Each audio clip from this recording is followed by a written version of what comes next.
He alone hears the intimate cry of our heart. Like you just made the statement, we gave our lives to Jesus. We didn't actually know we were doing that. No one told us what we were doing. We just began to turn our hearts to him.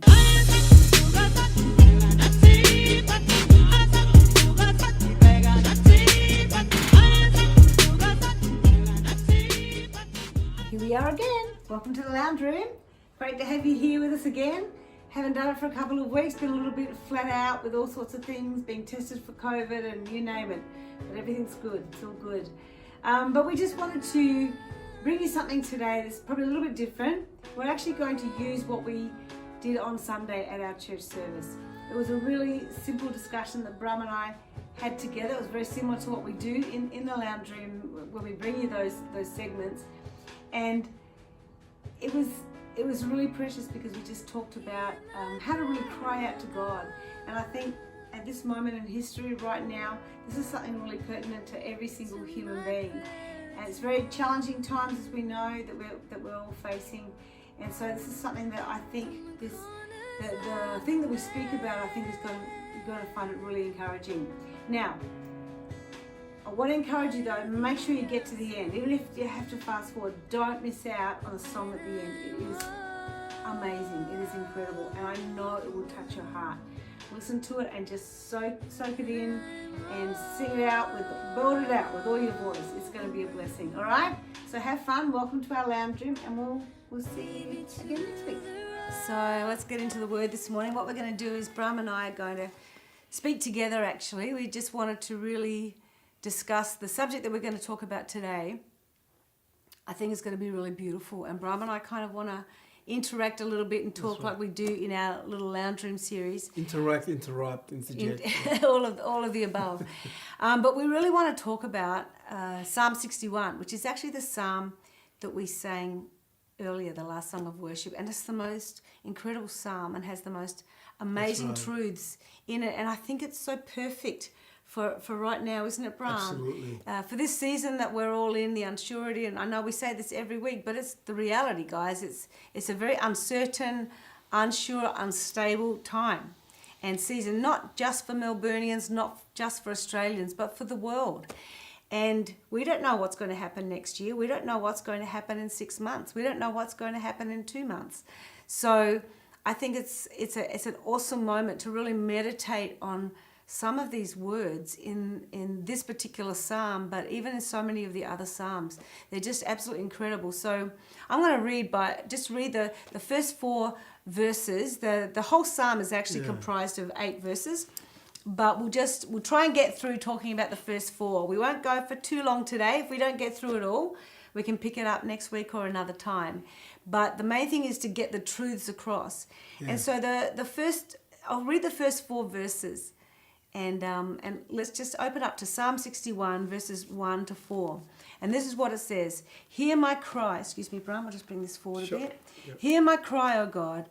Attend to my prayer. From the end of the earth, I will cry to you when my heart is overwhelmed. Lead me to the rock that is higher than I. For you have been a shelter for me, a strong tower from the enemy. I will abide in your tabernacle or in your house forever. I will trust in the shelter of your wings. And they're the words that we sang about beautifully in that song. That when Ben crafted that song, he used this psalm and he took the truths and he crafted it into something that we can now sing back to God. And so I want to start with just the first 2 verses and kind of really look at that and discuss that, Bram. Where it says, hear my cry, O God, attend to my prayer. From the end of the earth, I will cry to you when my heart is overwhelmed. Lead me to the rock that is higher than I. You know, it was interesting last week, you know, as you know, Brian mentioned, I spoke on air on Light FM, which was an awesome experience. And there are a few callers that called in at the end. We were off air. And it was really encouraging. A few of these beautiful people called in, and some of them I knew, some of them I didn't know.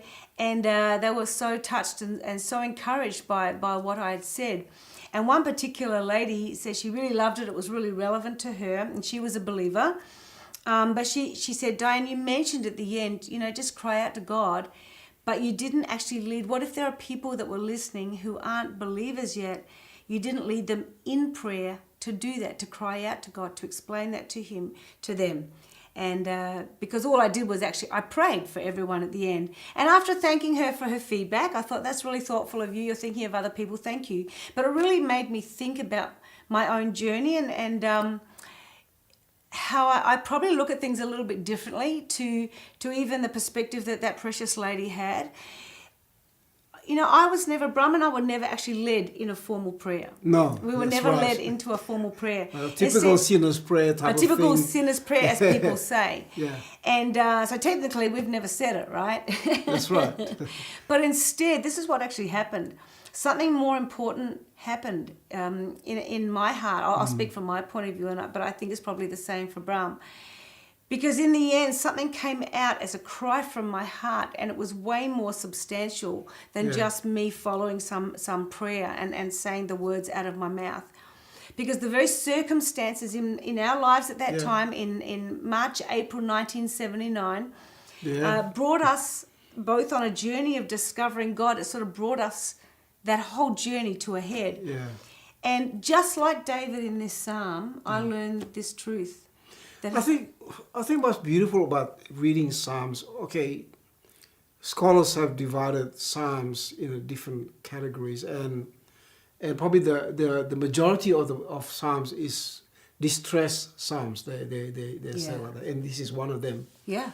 And when you read that, within that category, all the Psalms, but especially this one, you see how simple and real the relationship between mankind and God. It's like somebody speaking to a friend. Yeah. And I think it's good for every Christian or anybody, so they can come to that relationship. It's simple and real. It's just raw. Yeah. It's simple and real. And when you talk about your experience, I don't know, I want to cry every time I think of 1979. I don't know, how you meet God is very important, I think.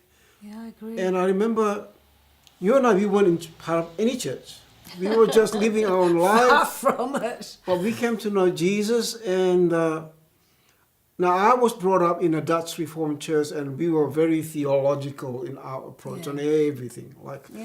And there's always theological conversation in the house with my mom and her sister and my sister, you know. And by the age of 10, my mom was explaining to me the concept of Trinity, how no man can grasp. I was 40 or 30 before I knew anything about that. No one can comprehend the concept of Trinity, because our mind is limited anyway. So that's my background. And yet I went into the world, but I had that background in me all the time. Now, prayer wasn't a strange thing for me, but when I met you and I saw you, and after we gave our hearts to Jesus, I watched how much you grow in prayer within a space of few weeks. Yeah. From never seeing you utter a prayer to all of a sudden within a matter of weeks I saw you become articulate. No one taught you how to.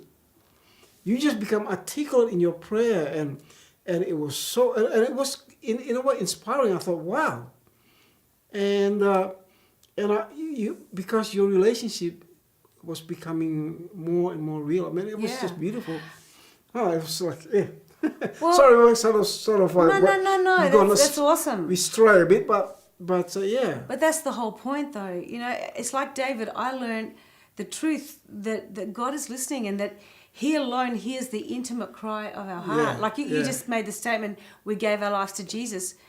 We didn't actually know we were doing that. Yeah. No one told us what we were doing. We just began to turn our hearts to Him. Yeah. But, you know, He alone hears the intimate cry of your heart, because He did that for me. Yeah. And it makes me want to cry too. Stop it, Bram. And He is listening, and He is waiting. He's listening and waiting to hear the cry of your heart. And in this psalm, it's so powerful, because it's expression from David of trust that God is listening to him. And it really does display this deep desire for a relationship with God. And you know, that's what was happening to Bram and I. I was 19 years old, nearly 20. And we'd been on this journey. We didn't know we were on a journey until later we realized we'd been on a journey of discovering God. And when Bram says we gave our hearts to Jesus, that's just Christian lingo we've learned. Yeah.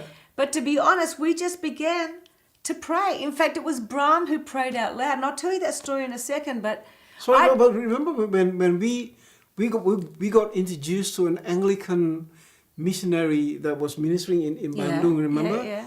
And we went to see him and we talked to him about it, our experience. He was the one who explained, do you guys realize what you guys actually telling me? That's what we call being born again. Yeah, he told us. We'd never heard that phrase before. He said, that's what you call being born again. Yeah. And he gave you a book, right? Yeah. To read. And we met up with him through the Catholic nuns who were friends with my mum in the Bridge Club. With the expats in Bandung, living the high life. Having their glasses of sherry. Anyway, and that's how we met this beautiful, and these guys, they told us what was happening to us, but we became this young couple that became so in love with God, and we didn't even know what was happening to us. But when it first happened, I didn't actually pray out loud because I didn't know how to. It was Bram, and I'll tell you that story in a minute, but if we look at David, you know, here he is, he's completely overwhelmed, Bram. Think about it. He's far from home. He's a fugitive. He's going through the trials of all sorts of things, including depression, exhaustion. And he asks God to lead him. He asks to be led to the safety and the surety of God himself. Ooh, yes. He doesn't even say, get me out of this, get me that, make sure I'm this. He says, lead me to the rock, lead me to him. And so what is a cry? Because I go back to the comment that precious lady mentioned to me. She said, Dianne, you said, you know, cry out to God, but you didn't teach them how to. Well, it made me think, what is a cry to God? You know what it is? It's a surrender. It's a surrender. And I can't make any one of you do that.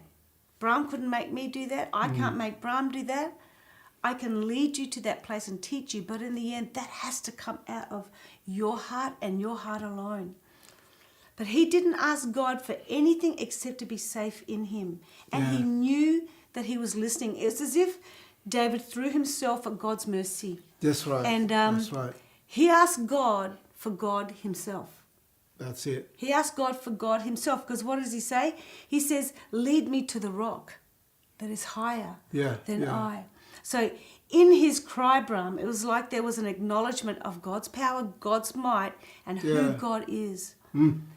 And, you know, every time that David wrote a psalm, what did it have in it, Bram? It was surrender. That's right. Yeah? Yeah. Every time he wrote a psalm, it came clothed. The words came clothed in surrender, because ultimately he was realizing that he is all you and I need. Yeah. You know what really breaks my heart is when I hear, I know I've been watching this happen now, probably for about a decade. I've been watching the next generation down from us lose heart and lose hope in the Christianity that was given to them. And it was, to me, a lot of it is a form. A lot of it is a shiny thing, but when you open it all up, it really doesn't have a lot of substance. And when I hear comments now from broken people who are now in their 30s and going into their 40s, and they're saying things like, Christianity has done nothing for me. Well, you know what? Religion will do nothing for you. That's what, it won't give you anything. And I feel like what has been church culture has not necessarily led our young people, our younger generation to the rock, to the safety of just knowing Jesus. Because in the end, you see, Christianity, if we're not careful, we listen to what has been presented to so many different voices, and it comes across like somehow God owes us something. That's it. And he wants to make our life so comfortable.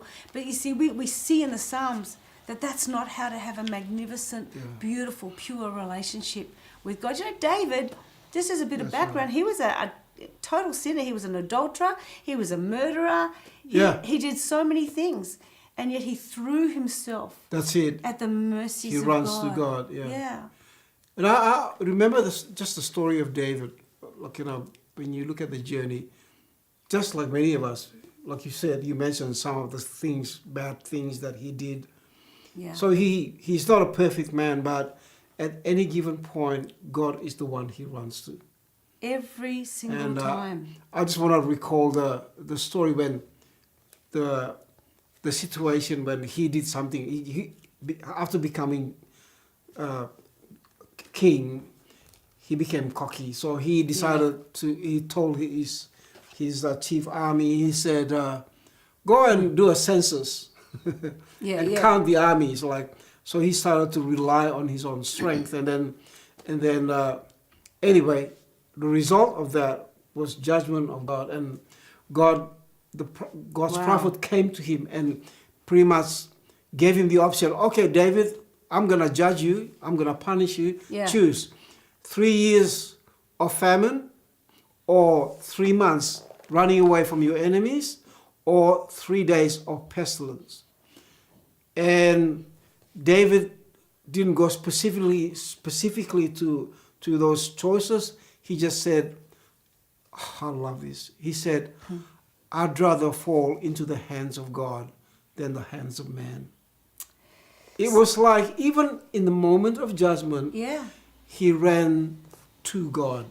And what does that teach you about David, though? He knew God. Right. There was an intimacy, Bram. Yeah, it was as if he was saying, even in judgment, God is still, or the presence of God is still the safest place. Yeah, because he basically, so in other words, he was so familiar with the nature and the character of God. Yes, yes. And he knew that he could trust God. Yeah. You see, this is the problem. So many people have learned about God, but we all have to learn to walk with God. With God.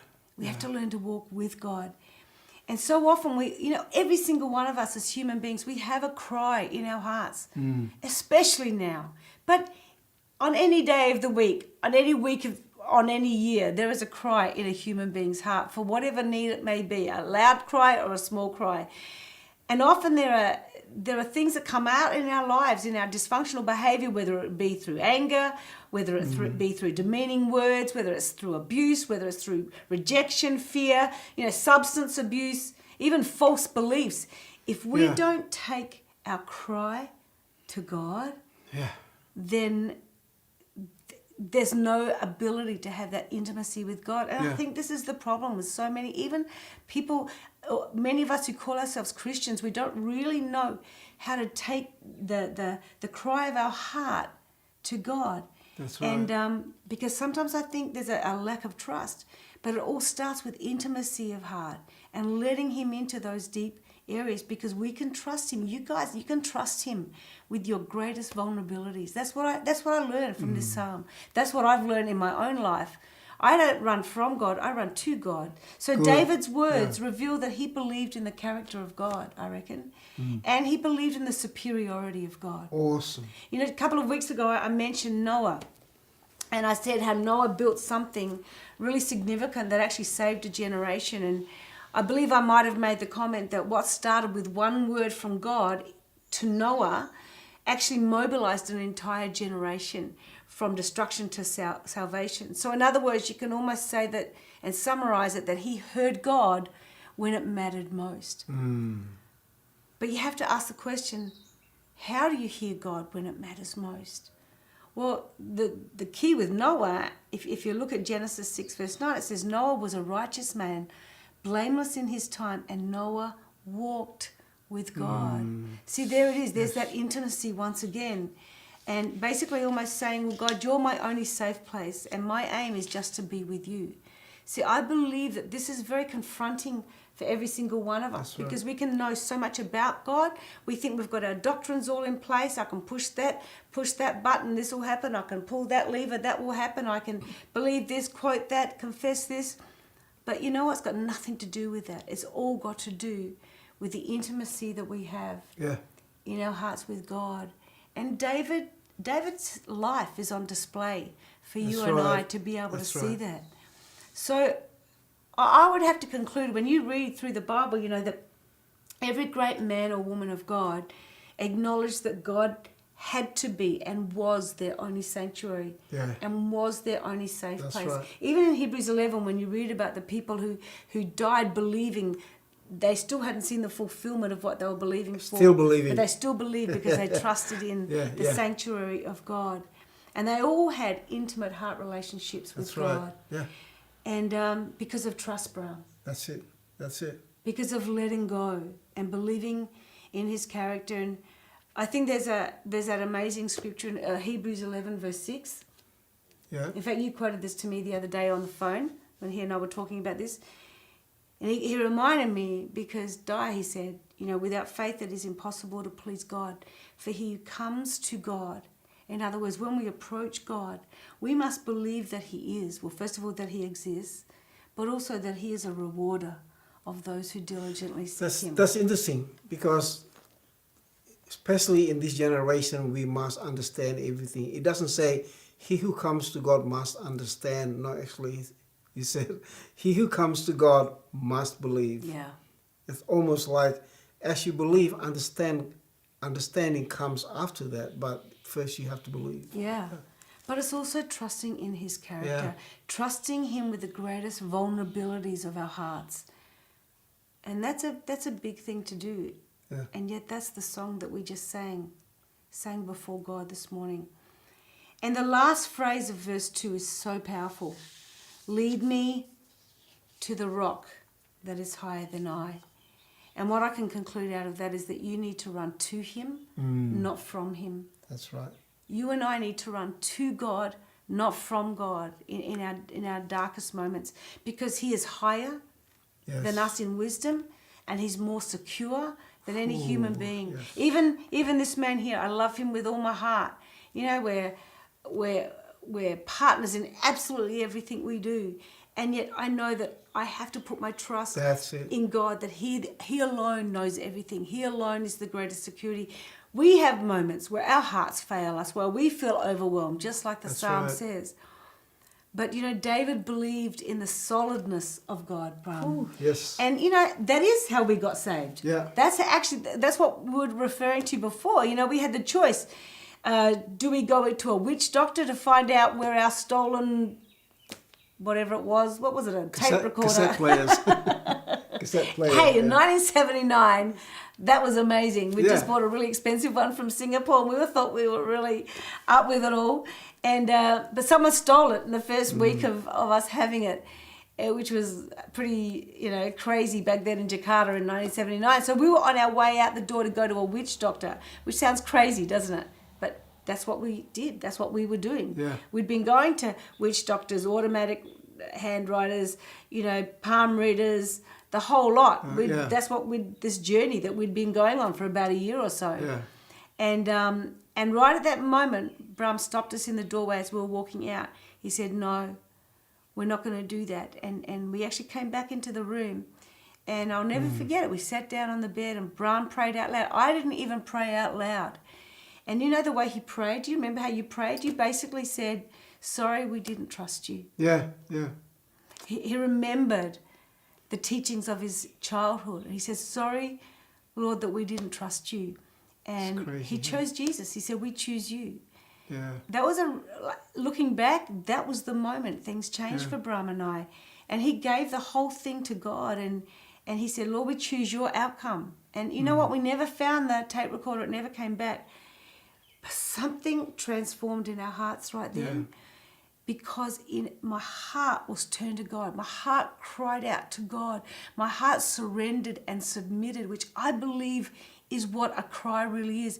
It's not even necessarily huge crying and loud talking. I didn't say a word. I was completely silent. But my heart turned to God. I followed the leading of Bram. You were arrested by God. I was arrested by God. So again, what is a cry? Well, that is a cry that we described right there. It means I need you. I submit to you. It's so simple. And the way you said it to me the other day, Bram, you said it's like a longing. Yeah. Yeah. It's a longing. Like in this David, the first thing is is about your presence, really. Yeah. I mean, that's what he wanted. He said, and it's I like, shall dwell in your house. yeah, it's like a longing for him, but it's a longing for his truth. Yeah. It's a longing to be led to him. Yeah. He doesn't even say, lead me to the answer, lead me to the fulfillment, lead me to, to everything being fixed up in my life. He says, no, lead me to the rock, which of course is him anyway, that is higher. So he submits to his will. It's like Jesus in the Garden of Gethsemane. Lord, Father, let your will be done and not mine. Yeah. Yeah. There's submission on every level. And I know that we did that day. Bram said it out loud. We said no to going to the witch doctor. We prayed and Bram said, sorry, Lord. And it was from then that our hearts started to change. And I went and found an English Bible in Jakarta and devoured the New Testament through Within twice. a matter of a few months. Oh, man. I've never seen anything like that. Yeah. Because we wanted him. Not That's what right. he could do for us, but we wanted him and him alone. Yes, Lord. And the lady in Bandung, the other city, used to just tell us about Jesus. She imparted a love for Jesus. Yeah. And after that, my prayer life grew like crazy. Like Bram said before, I started to pray out loud. And you see, my conversion was not a big emotional conversion. I didn't run to a church altar. I didn't stand in the front of a manifest rally. There's nothing wrong with any of that. But I tell you what, there's something powerful when there's a journey of conversion. Yeah. And it was a gradual and yet radical conversion and a complete turnaround, wasn't it, Bram? Yeah, absolutely. Still didn't go to church. Didn't occur to us to go to church. Because we'd met him. We'd met him. And so what are the conclusion of those first two verses? That he alone hears the cry of my heart and your heart. I can trust him with my greatest vulnerabilities. You can trust him, guys. Yeah. You can trust him. And I must run to him, not from him. If we don't see him as higher than our own wisdom, then this is what will happen. Our heart's actually hardened. The Bible says we are hardened by the deceitfulness of sin. And anything that is done not of faith, the Bible calls sin. So when we don't put our trust in him, even in our darkest, hardest moments, it says we're deceived and we can start to harden our hearts. Because you know what? Where else are we going to go? There's nowhere else that we can go. So the final thought on verse 2, before we go to verses 3 and 4, is that he will lead you and I to himself. And that needs to be the desire of our hearts. Yeah. And David asked this specifically because he knew what he had done for him in the past, Bram. Yeah. So verse 3 says this, for you have been a shelter for me, a strong tower from the enemy. So what can I conclude from that? He protects you and he is stronger than you. So what... Can I as you go through 1, 2, 3, it was as if there are three time frames there. Yeah. The now, I'm in need now. Yeah. And then I'm going to you, hear my cry, oh God. And then he went back to God's track record. Yeah. You have been.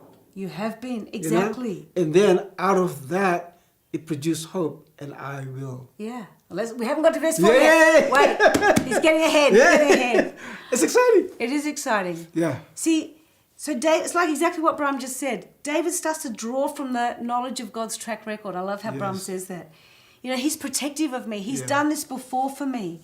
And even in an earlier Psalm of David, in Psalm 18, I better keep track of the time. I don't want it to go on for too long, but the day that the Lord delivered him from the hand of all of his enemies and from the hand of Saul, he says in Psalm 18, he uses words like, I love you, O Lord, my strength. He's my rock, my fortress, my deliverer, my refuge, my shield, my salvation, my stronghold.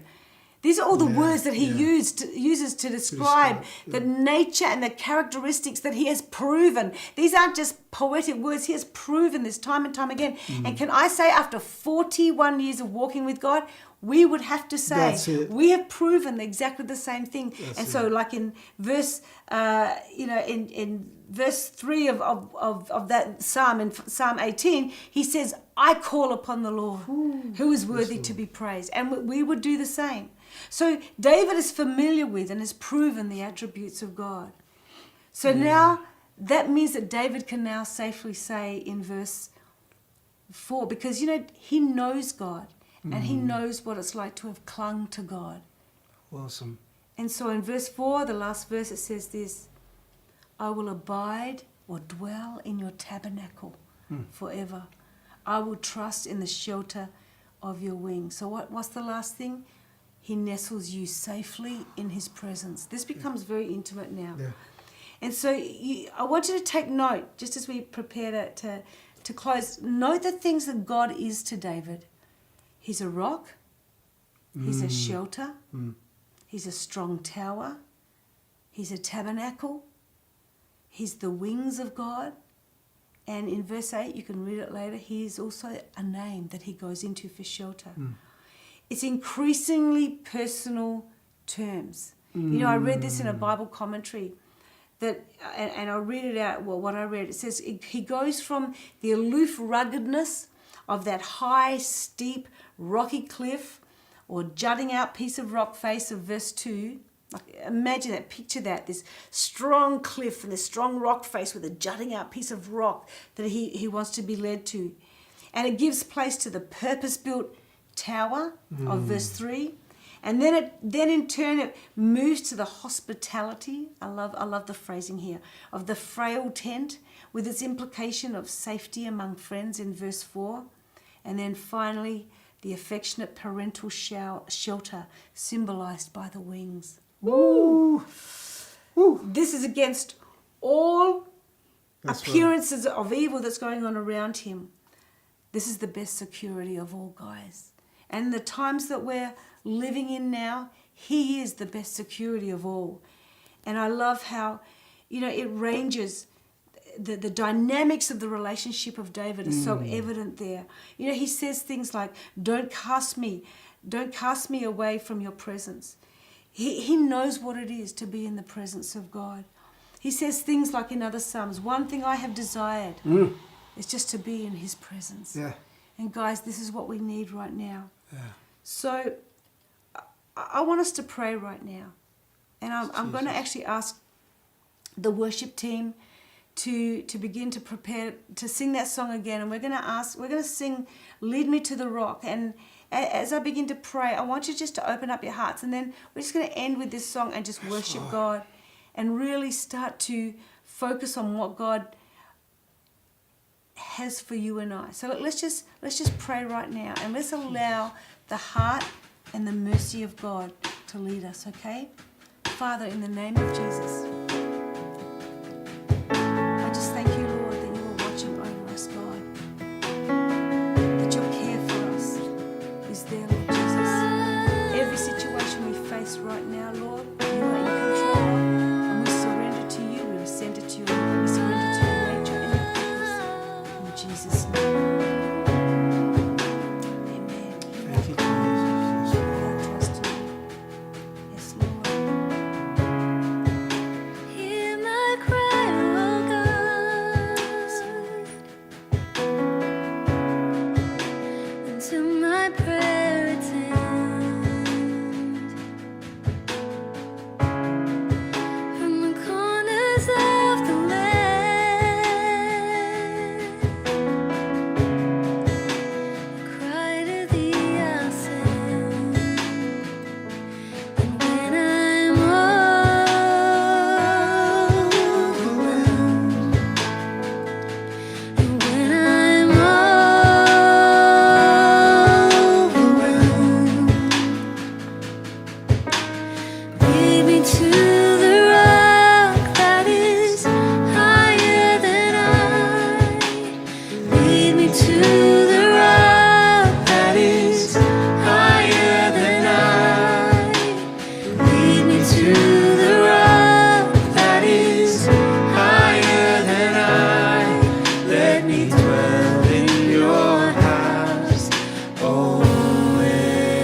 do.